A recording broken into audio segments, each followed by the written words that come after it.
大家好，我是 Jason，欢迎大家来到我们的频道。今天和大家聊聊，如果真的有外星人，那么外星人能和地球人发展成友好关系吗？从很多的科幻电影里面，我们常常可以看到，很多电影情节都显示，多数外星人都是怀有敌意的侵入到地球，不是用优势的武力来摧毁地球，再不然就是想要夺取地球的资源。但是我个人认为，外星人要来摧毁地球的机会很小。地球的科技无限制地发展下去，如果人类文化发展没有发展出一个爱好和平、反对战争暴力与懂得博爱精神的世界，那么地球很可能是毁在人类自己的手里。同样的，作为拥有高度智慧的外星人，我想问的是，他们来地球的目的是什么？再来就是他们能发展到高科技，那么如果没有相对应的智慧与文化，例如懂得爱心、懂得善良、懂得和平的重要性，那么这些外星人如何能长远的生存与发展下来，应该是值得怀疑的。因为科技高度发展后，一定要有高度的智慧发展作为搭配，否则外星人可能会走向灭亡。正如同人类在现今21世纪，如果各个国家都不能互相合作，不懂得和平与博爱的重要，不懂得对地球资源与环境的妥善保护，那么将来地球势必会面临很大的生存危机。我个人认为，外星人来到地球是有可能与地球建立友好的关系，说不定哪一天地球人类也有可能享受到外星人所带来的各种利益。如果地球人与外星人能够正式接触，并且发展为友好的关系，那么外星人可能也愿意带着地球人遨游星际，就像我们常常会和好朋友一起去开车兜风，到各地去游览一样。如果地球人可以懂得和平与互助、博爱与民主精神的重要性，那么作为高等智慧生物的外星人，应该也更懂得和平与博爱的精神。那么我不禁要问，外星人来到地球，如果是来探索生命的，他们应该更高兴在星际之外能发现可以结交与产生交流的有智慧生命体。就像人类自从有能力跨出地球，探索太空科技之后，世界各国无不希望能在孤寂的太阳系内发现一点生命的踪迹。虽然目前所得到的任何结果都是令人失望的，但可以想见，外星人如果发现地球上不仅有智慧的人类存在，还存在着物种丰富的各类生物，我想外星人应该也是好奇与兴奋的。当然，外星人如果是来地球找寻资源、截取物资，甚至是来移民的，好比电影里面常常看到的情节，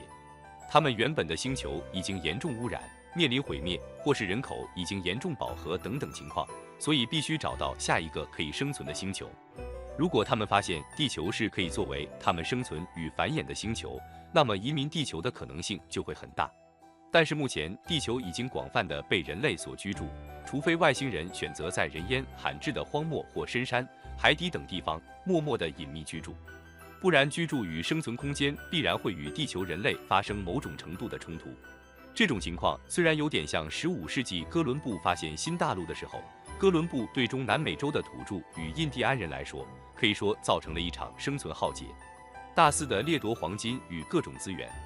虽然500年前的人类文明程度是不足的，那时人类对民主、自由与平等的人权观念仍然薄弱，因此大量的掠夺印第安人的资源，抓取印第安人作为劳动奴隶。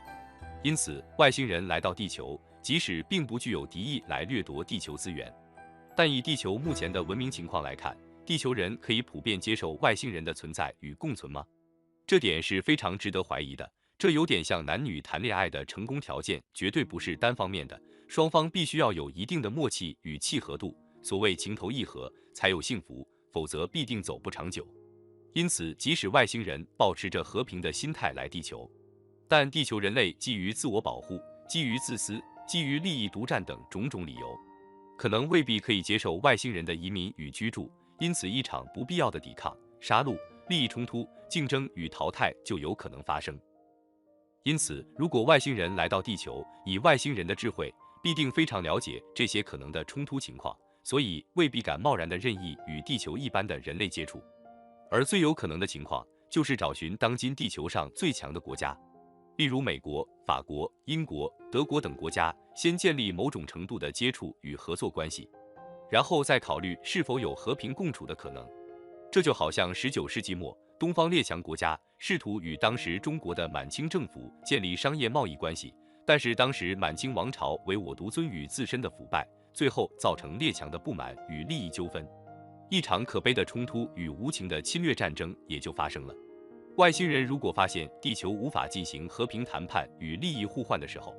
或许某一部分激进的外星人也有可能做出伤害地球的举动。因此，不论外星人抱着何种心态来到地球，地球人类要如何建立更文明与更开放的态度，重视民主与自由，崇尚和平，反对暴力的先进智慧文化，将是一个极重要的观念。或许某一天，我们会在小学课本里面加入外星人接触知识与守则，例如不歧视外星人，不欺负外星人，如何与外星人沟通，甚至有所谓的外星语言翻译机等等。不过，外星人与人类接触后，外星人是否有可能教导人类进步呢？我个人觉得，外星人应该不会带着慈善家的心态而来，就算外星人愿意帮助人类，但所能帮助的也是很有限的。有一部分原因是人类本身的科技水准和智慧仍然不够。这种情况很像人和黑猩猩是不同的物种，尽管黑猩猩被认为是地球上除了人类以外最有智慧的动物之一，可是人类要教会黑猩猩所能学会的事情仍然还很有限。尽管根据媒体报道，有一只生活在刚果的黑猩猩，名字叫坎奇，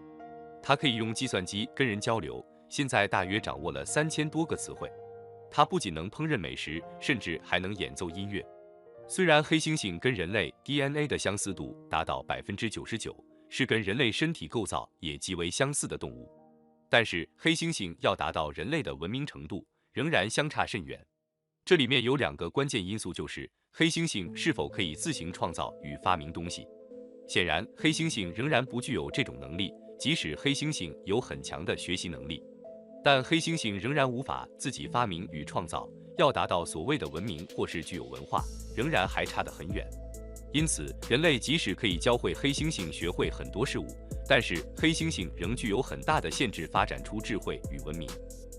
另一方面，我们来看，如果具有高度智慧文明的外星人来到地球，他们如果要提供科技给人类学习，这恐怕也是有一定的难度。最主要是人类和外星人的思想模式可能有很大的差异，就好像人类和黑猩猩一样，即使 DNA 只有1%的差异，人类也很难教会黑猩猩学习像人类一样思考。因此，外星人未必能让人类理解他们的先进技术与科技是怎么来的，充其量人类也就是获得一些启发，然后在人类已有的科技基础上去发展。我们看看人类的历史，人类可以有航空科技，太空科技也是最近20世纪才发生的事。如果外星人曾经多次来到地球，那么为什么人类不是18世纪就发明飞机，甚至更早的时候发明？显然17世纪以前，人类的科技文明还相当落后，外星人所能提供的帮助是非常有限的。21世纪，全球化已经不是一个陌生的名词了，但我相信，在不久的将来，地球星际化将是地球人可能会面对与讨论的一个问题。或许哪一天，我们会发现有外星人可以公开的来到地球旅行、观光、贸易、学术交流，而地球人也可以申请到其他星球居住、移民甚至经商，这些也都是极有可能发生的事情。天下无奇不有，或许在不久的未来，人类与外星人的接触与交流也将会变成一件普遍而且稀松平常的事情了。不过，在地球正式进入这一天之前，地球人类的文明必须先进化到某一个水准，也就是可以有更开放的世界观。否则，外星人即使抱着和平的目的而来，但是人类未必可以真正的接受外星人的存在。我们人类的教育与国家观念必须有某种程度上的整合与共识，否则外星人与地球人的贸然接触，反而可能会引发一场无法控制的灾难。不过，以上只是 Jason 个人的猜想而已，仅提供大家参考。好了，今天的节目先到此告一段落，在下一期的视频，我们会来聊聊外星人的智商，外星人一定比人类聪明吗？敬请期待。